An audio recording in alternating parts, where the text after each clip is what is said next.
Today we're talking about how you're probably going to be wearing multiple hats as an urban farmer. Now perhaps you've heard this before, that someone is wearing multiple hats or wears many hats or something like that. What this is meant to convey is that they're fulfilling the duties of multiple positions. Each hat is an individual position. So, well, let's see here. This guy's wearing his hat, right? Wearing one hat, one person. However, there are he could be filling multiple roles as an urban farmer.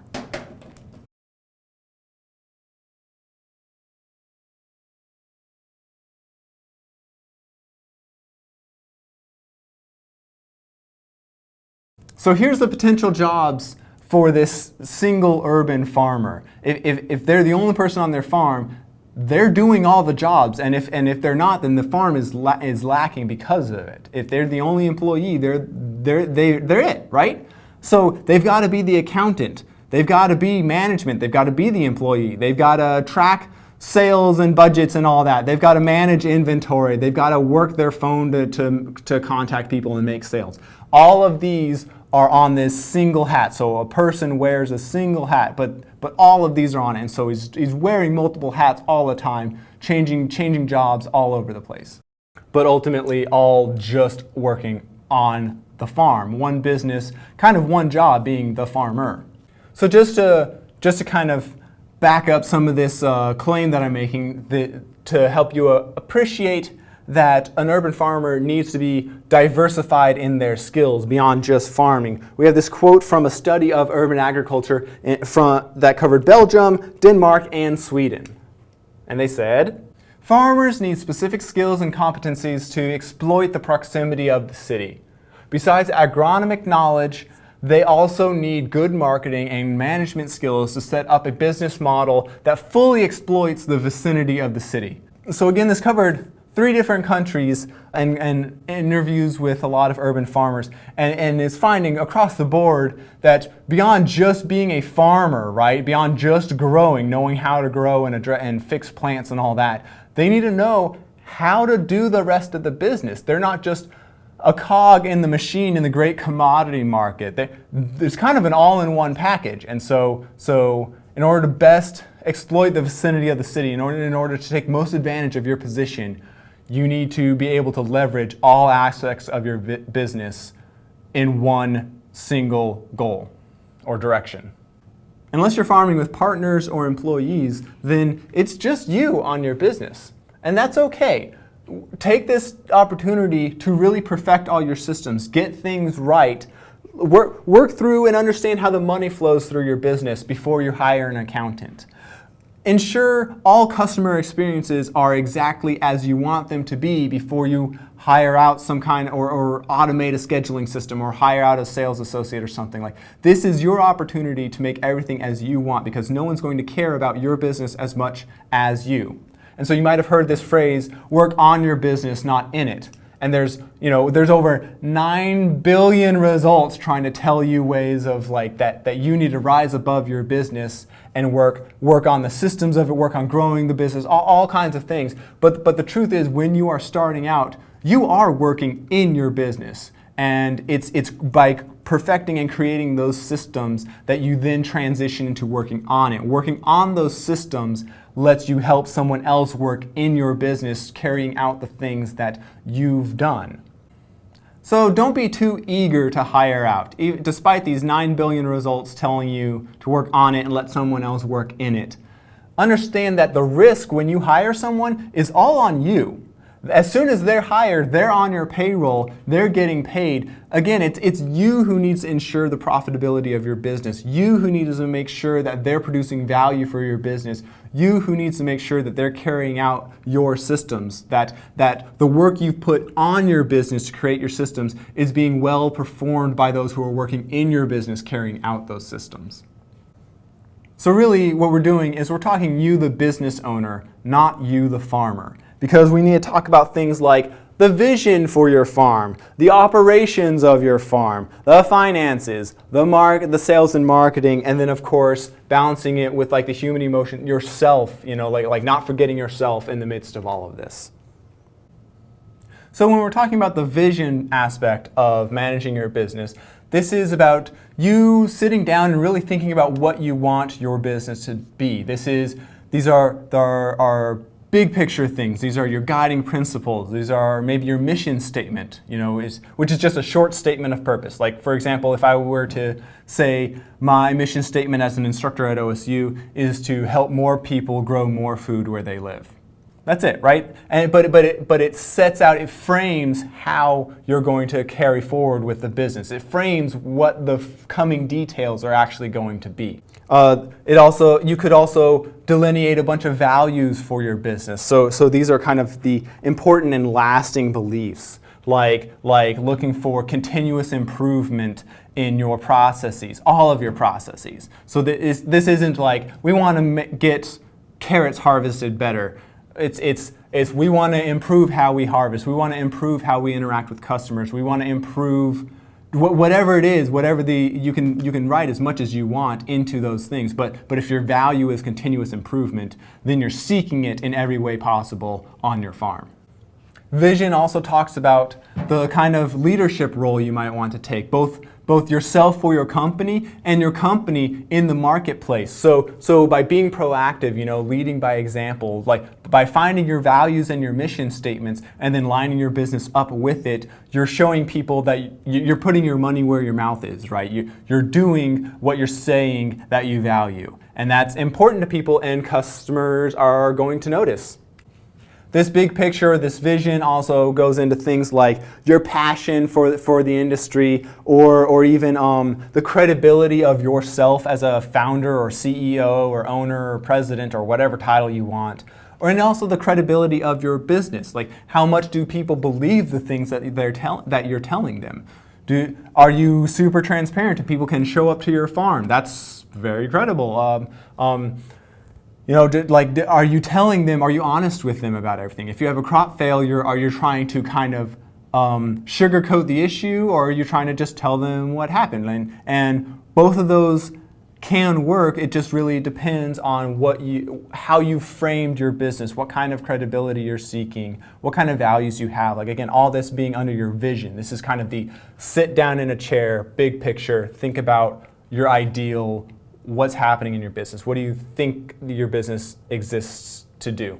Ultimately, all this sitting and thinking culminates in a business plan, and you want this thing to gain detail as you go along. Like, first time might be a draft, a real rough draft, but you're always increasing the detail of this business plan, where you're just thinking through all the basic but detailed strategies that are linking the markets outside of you to your business, and just maintaining that broad picture. How does your business actually function? What are the inputs? What are the outputs? What are the market segments you're connected to? How do you extract value for yourself and for your customer? And then ultimately, you can sum up this whole vision down into some kind of elevator pitch. 30 seconds or less, just something that you're able to tell somebody exactly what it is you're trying to do, and potentially what you're asking from them in a very quick and succinct time. Like it gets everything out there as fast as you can. They can decide if they're receptive or not, and then you can continue to give them more details or not from there. But sitting down, having this vision well thought out, lets you create or lets you come up with all the ideas that go into your business plan. Lets you think through everything so that you can culminate with this elevator pitch that you're able to tell people, this is the vision I have for my farm, this is what I'm doing, this is what I need, this is what I can offer you. All right, so now we're talking about the operations of your business. We had the big scale, the big picture, the vision for everything. Now we're talking about just like the day-to-day operations. What are the systems that need done? And so this is what temperatures need to be checked, what weights need to be checked. Do you need to refill things? What things need to get moved? What bills need to be paid? Like, this is just day-to-day things that need to occur for the bigger vision to be supported, right? So your business is moving in a direction, and it needs to be guided by this overarching goal of more food, more people, more places. But that happens, it actually happens in the day-to-day operations. That happens in the have to plant 1 bed a week for this month, have to plant 10 beds a week this 1 month, or like whatever it is, like these metrics, these different things like that. It's these systems that help you ensure the success of your business. Some of these systems could also be some of these systems need to be things like quality control. So not only do you want to make sure everything's happening as you want it or as you imagined along the way, but you want to take something at the very end of your line when technically it's done, it's a finished product, right, and you're about to send it out and give it to somebody. You want to go in and open that product and packaging or something, however it's made. You want to pretend that you're the customer, pick it up, and investigate it and see, is this actually matching to your ideals and your values? Are your day-to-day operations enough to make it to where what you're producing matches what your actual vision for the product is?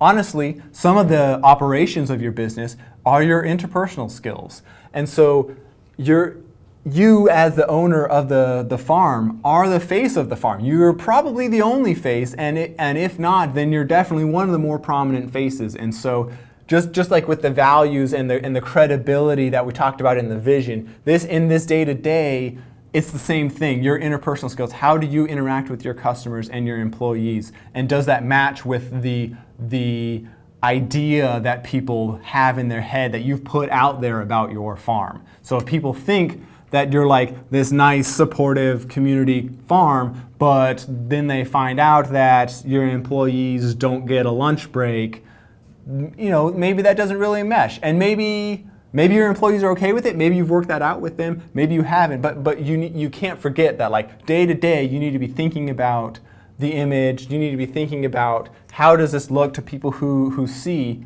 what my farm is doing? The last thing about day-to-day operations is kind of a twist on the quality control. So not only do you want to control the quality of your product, but you also want to control the quality of your work. You want to develop guidelines, goals, metrics, things that help you track your performance and the performance of your farm. So you want to see, let's say, ideally you want to be able to harvest a bunch of carrots, wash them, package them, all in 1 minute, a bunch of carrots per minute. That's your metric. And when you're hitting it, good, and then when you're not, then you need to re-examine some of your day-to-day operations because you're no longer matching those metrics. So just a lot of details, a lot of like individual start, during, and end of each single task. Where with the vision, we're talking about, we want to be a good farm. Here we're talking about, this is how we're going to be a good farm on day 1. This is how we're going to be a good farm on day 2. This is how we're going to be a good farm with carrots. This is how we're going to be a good farm with beets. A small business owner, farming or not, you need to track your finances. So you need to be familiar with things like your cash flow. What is the money you have on hand? How much is going out, being spent on like labor or other kind of purchased inputs, and how much is coming in from orders received from customers. And so you need to know how much money you have on hand, how ultimately the things are balancing out, what your margins are like the sale price of an item minus the cost it took you to produce it, what's left over, and is that profitable for you? Another important part of financial management are sales projections. So it's not that these are guaranteed sales or anything, but you need to know, is it worth it to continue doing what you're doing? Like, is this going to be profitable at the end of the month? If I do this for a year, are we going to be at least as good or preferably better than we were before? These projections let you know if your systems need to change, if maybe your vision needs adjusting, if your business plan needs tweaking. Like these projections tell you how well all this work actually pans out. It gives you a good idea, at least. Some of those projections are dependent upon your market analysis. So this is figuring out, like, who are your customers? How many are there? Where do they live? How receptive are they to what you're growing? Like, do people even want what you're growing? You can grow the best beets in the world. If nobody wants beets, it doesn't matter because you're trying to sell them at a market. So this goes into like differentiating your product so that you can define the value of it, determine if there are other substitutions, and how much people are willing to pay, how much that you have to charge, and where does that fit into your market. Like if you're, let's go with our example. If you have to charge $10 for a bunch of beets, then maybe you can only market to some high-end restaurant that's able to pay $10 for a bunch of beets. But then of course that goes back to like, now you're talking day-to-day operations. What does it take to produce a really nice bunch of beets? Because they're not going to buy your beets for $10 for nothing. They better be the best beets around, or they're going to go somewhere else to get a bunch of beets for $3 or something like that. So what your marketplace is, again, it factors into everything else. None of these things exist in a vacuum, and that's why back with the vision we have this business plan, right? Like this is taking all these pieces and coordinating them together. And just kind of a quick tip about selling your goods at a market is to visit the final outlet of your goods. If you're not selling directly to the end customer, then go to your retail source. Like, are you in a local co-op or something like that? Look at how your product is displayed. See how people are viewing it and interacting with it. If you can, ask your customers, what do they do with it when it gets home? Do they put it in the fridge immediately or not? Do they take it out of the bag that you give them or not? All these things. They're ways that you can better fit yourself to your market. And so if nobody likes that you put your lettuce in plastic bags, you can stop doing that. You can save yourself the time and the money and focus on doing what they do want, which is they really like this one kind of leaf and how it's curly and fluffy and gives volume and holds dressing well. Whatever. It's all about finding the details, not only to differentiate your product in the marketplace, but also to find out what the marketplace wants so that you can let it define how you want to differentiate your product. And even as we talk about all these different parts of a business, don't forget yourself in all of this, because a new business can be an endless pit for your time. You can spend all the time you ever want there, and it'll take it all. And so it's got to be you, again, as the business manager, as the person with the larger picture. Don't forget yourself in all of this. Remember that there's a life and a work balance. Don't neglect your relationships. Keep up with your friends and your partners, your significant others, your family. Just find ways to manage your stress. To relinquish the burden of tending this business that you feel like as soon as you take your hands off, it's going to fall apart. Even if you can't take an extended vacation yet or something like that, like find times to just relax. You can't always be on. And so to that same end, don't forget about having a hobby or something. Not everything you do has to be productive or make money. Definitely find a way to balance, find a way to do something different than what you're doing every day, than what you're stressing about every day as you try to run a profitable farming business. Really, just keep yourself balanced as a person, because a successful business or a business is going to reflect closely the owner, right? And especially when it's just you, when it's you, the owner, the employee, the salesman, the accountant, everything. When it's you, everything, the business is going to reflect you very much. And so keep yourself balanced. Make sure that the business that is reflecting you is the you that you want it to reflect, that the vision that you have includes a relaxed personhood, like that you're enjoying what you're doing. Because what's the point of the successful business if you're just at your wit's end?